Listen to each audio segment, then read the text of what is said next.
Alors bonjour à tous, j'espère que vous allez bien. Dans cette vidéo, on va parler du choix entre déléguer le travail de création de l'application et le fait de vous former en fait pour apprendre à créer des applications. Donc évidemment, je me doute que si vous regardez mes vidéos en ce moment, vous êtes abonné à la chaîne YouTube, c'est parce que évidemment vous êtes en train d'apprendre à créer des applications puisque mon travail aujourd'hui c'est de vous faire des tutos, de vous faire des cours.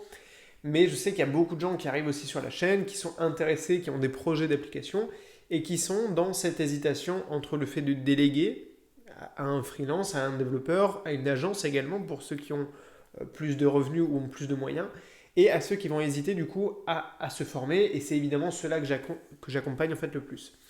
Alors ce qu'il faut savoir, c'est que en général, quand on a un projet d'application, on va être dans la catégorie entrepreneur. C'est-à-dire qu'on a un projet d'entreprise, on a un projet soit de start-up, soit d'entreprise, ou alors sûrement vous avez déjà une entreprise.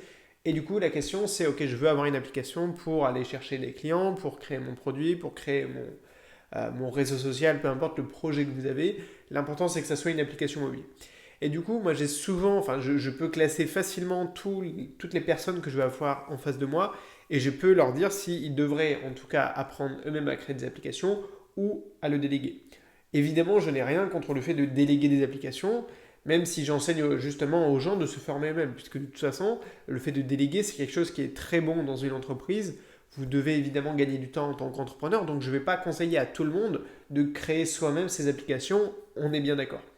Simplement, il y a un point qui est très important quand il s'agit d'avoir un projet d'application, et ce qu'il faut le voir toujours, c'est vraiment sur le long terme en fait. Vous ne pouvez pas juste prévoir votre projet d'application en vous disant c'est quelque chose que je vais faire une fois.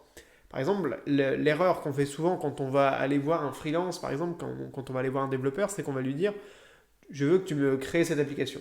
Et on ne voit ça comme si c'était un projet qu'on allait lancer qu'une seule fois. Je vais vous dire honnêtement, le travail de développeur en tout cas de développeur mobile pour un projet d'application, c'est quasiment un travail à plein temps. Dans le sens où si vous avez à peu près tous les projets que je vois, dont vous me parlez en fait de vos projets d'application, c'est quasiment un travail à plein temps. En tout cas, si vous avez une entreprise derrière. Moi, par exemple, mes projets d'application, je pourrais travailler à plein temps dessus, j'aurais toujours des mises à jour à faire, j'aurais toujours du contenu à ajouter, etc. Évidemment, je ne peux pas me permettre de le faire en parallèle de mon activité, mais si j'avais les moyens, si c'était une entreprise rentable, c'est quelque chose que évidemment je ferais. C'est quelque chose que évidemment j'ai dans mes projets de déléguer et aussi d'avoir des développeurs qui travaillent avec moi. Maintenant, le point vraiment sur lequel je voulais vous attirer votre attention, c'est qu'en fin de compte, un projet d'application, c'est un peu comme un projet de site web. C'est-à-dire que c'est un projet d'investissement à la condition en fait que ce soit un projet qui vous ramène de l'argent. Et en gros, la plupart des projets d'application ne vont pas vous rapporter dans le mois ou dans les 6 mois à venir, à moins que vous ayez des gros moyens, vous ayez de gros moyens par exemple dans le marketing ou dans la publicité, ou alors que vous ayez déjà un produit par exemple en ligne sur un site web, et c'est le cas de certains clients que j'accompagne, et qui en fait veulent juste une extension dans leur site internet sous forme d'application. À ce moment-là, c'est extrêmement pertinent d'avoir une application mobile. Et du coup, il va y avoir précisément deux cas de figure. Soit vous avez déjà une entreprise existante qui génère déjà des revenus, qui génère au moins votre salaire en termes de revenus, et vous pouvez, ou en tout cas chaque mois, vous pouvez déléguer une partie des tâches et vous avez envie d'investir un petit peu plus d'argent dans votre projet. À ce moment-là, évidemment, je vous invite à déléguer le travail de création d'une application. Mais pour 80 à 90% des cas que je rencontre aujourd'hui, ce sont des gens qui ont juste des projets d'entreprise et qui n'ont pas encore l'entreprise qui existe. Et à ce moment-là, je vais dire à ces gens en fait d'apprendre tout simplement eux-mêmes de créer leur application, y compris si ça demande du temps, y compris si ça demande des efforts et que ça demande des investissements en tout genre. Mais de toute façon, c'est en fait, vraiment l'idée que j'essaye de transmettre, c'est que il n'y a qu'un seul type de personne qui peut bien déléguer le fait de travailler de créer une application, c'est quelqu'un qui a des revenus réguliers, et je parle des revenus en tant qu'entrepreneur, pas en tant que salarié évidemment. À la seule exception que vous ayez des gros revenus de salarié et que vous puissiez en fait convertir une partie de votre salaire à payer tout simplement un développeur mobile. Là, à ce moment-là, évidemment, faites-le. Ça serait bête de vous, si vous gagnez 10 000 euros par mois en tant que salarié, d'apprendre vous-même à créer des applications. Mais la plupart des gens, ils ne sont pas du tout dans cette situation-là. Et justement, ils n'ont pas les moyens d'investir des centaines, voire on va dire des milliers d'euros par mois à payer un développeur à part entière. Et c'est à ces gens-là en fait que je m'adresse. Et c'est ces gens-là en fait que je vais aider aujourd'hui à créer leur application, à la publier sur les stores, etc. Et c'est vraiment ces gens-là qui m'intéressent parce qu'en fait, vous avez aussi une énorme opportunité, c'est que plutôt que de voir en fait la création d'une application mobile comme un one shot, c'est-à-dire un truc on le fait une fois et on investit toutes nos économies sur un projet en une fois, bah de switcher en fait de mode je vais dire de production et en fait de passer justement à une production beaucoup plus progressive et de dire ok, à partir de maintenant, en tout cas j'apprends à devenir développeur mobile et en fait j'ai plein d'idées, bah, je vais toutes essayer de les concrétiser, de les mettre en place. Et les meilleures personnes que j'accompagne aujourd'hui, ce sont des gens qui n'ont pas un seul projet, qui en ont peut-être 3, 4, 5 et qui vont aller les lancer, certains avec des partenaires, d'autres ils vont les lancer tout seuls dans leur côté. Certains aussi ont déjà des entreprises, déjà des sites internet, mais qui génèrent, on va dire, pas suffisamment de revenus pour pouvoir investir à plein temps en développeur et ils vont dire ok, j'investis dans des ressources et honnêtement moi les ressources, les tutos, les cours que je vous propose sont quand même, je pense, très accessibles et vous facilitent énormément le travail. Ça ne veut pas dire qu'il n'y a pas d'investissement, ça ne veut pas dire que c'est en claquant des doigts, parce que forcément, quand vous payez un développeur mobile en freelance, il y a bien du travail derrière.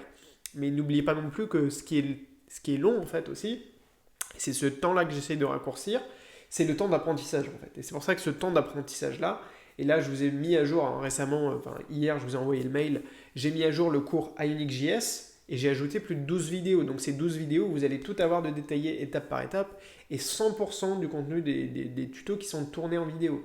Ça veut dire que vous avez le code source, vous avez le support écrit, le e-book qui fait dans Ionic.js qui fait plus de 90 pages et vous avez plus de 12 vidéos pour 3 heures de cours vidéo. Donc avec ça, vous avez vraiment toutes les références, vous avez toutes les clés, on va dire, pour créer vos propres applications. Mais ça demande quand même un petit peu de temps pour prendre ces informations-là, pour les absorber et ensuite pour créer votre projet d'application. Et c'est aussi pour ça que je propose en fait des cours particuliers pour ceux qui veulent aller un tout petit peu plus vite et qui veulent notamment ne pas se louper lorsqu'il s'agit de publier leur application. Mais tout ça pour vous dire quoi? En gros, pour résumer, c'est que effectivement, moi ce que je conseille, c'est que si vous êtes entrepreneur aujourd'hui, déléguez à un développeur sans problème, faites-le. Je sais que c'est pas évident non plus de déléguer.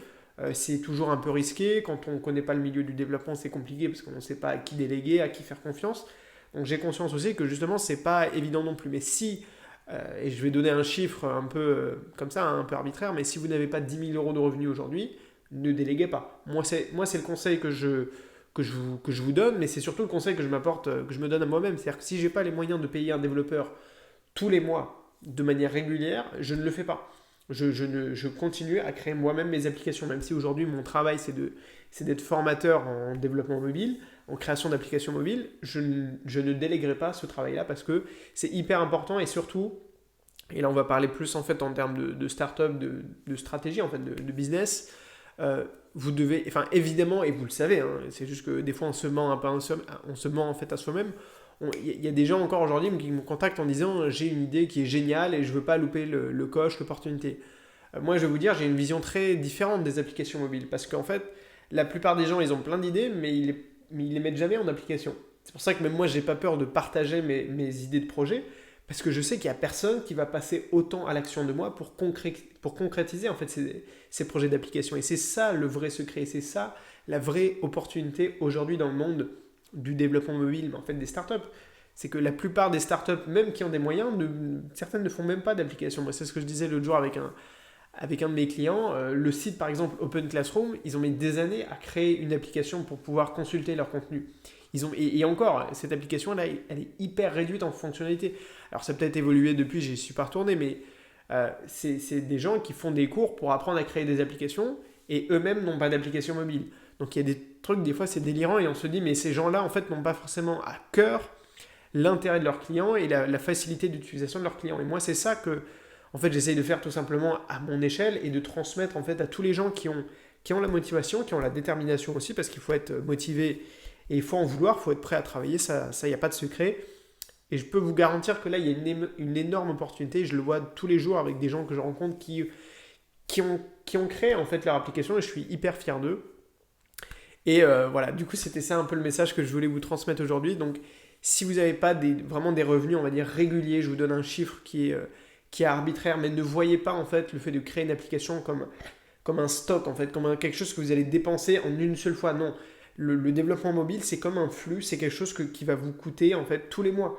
Donc, au départ, si vous n'avez pas l'argent, bah, mettez-y le temps, mettez-y l'énergie. Je sais qu'en plus, en période de confinement, les gens ont forcément un peu moins de revenus, mais qu'ils ont probablement aussi, la plupart d'entre eux, plus de temps. bah c'est le moment de créer. Aujourd'hui, tout va passer par des applications mobiles, tout va passer par des messageries, par des services de communication, tout va passer par des sites de e-commerce. Donc, c'est maintenant que, encore une fois, il y a une vague supplémentaire qui vient ajouter une surcouche de plus sur le monde du numérique et qui va malheureusement, ou pas malheureusement, mais en tout cas, venir encore diminuer l'influence du monde physique dans nos vies.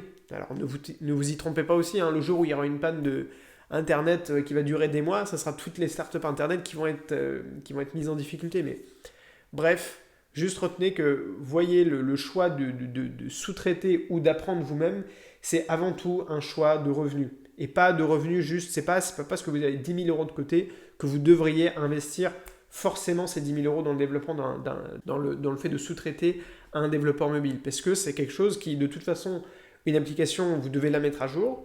Et puis si vous voulez vraiment qu'elle marche, il va falloir sacrément la mettre à jour en fait. C'est pas la première fois que l'application elle marche, c'est en mettant à jour, en connaissant bien ses clients, leurs besoins et en leur apportant vraiment toujours plus de contenu et toujours plus surtout de valeur ajoutée. Voilà, donc je vous invite évidemment à rejoindre mon cours Ionic.js que je viens tout juste de mettre à jour. Donc ceux qui sont déjà inscrits, bien vous retrouverez toutes les vidéos évidemment dans votre espace membre. Également, j'ai mis à jour la semaine dernière à peu près le cours Ionic Starter. Donc là, je vous apprends à recréer l'application TikTok ensemble. Cette fois-ci, c'est juste une application visuelle. C'est juste pour apprendre à créer les interactions, les dynamiques et tout ça de l'application.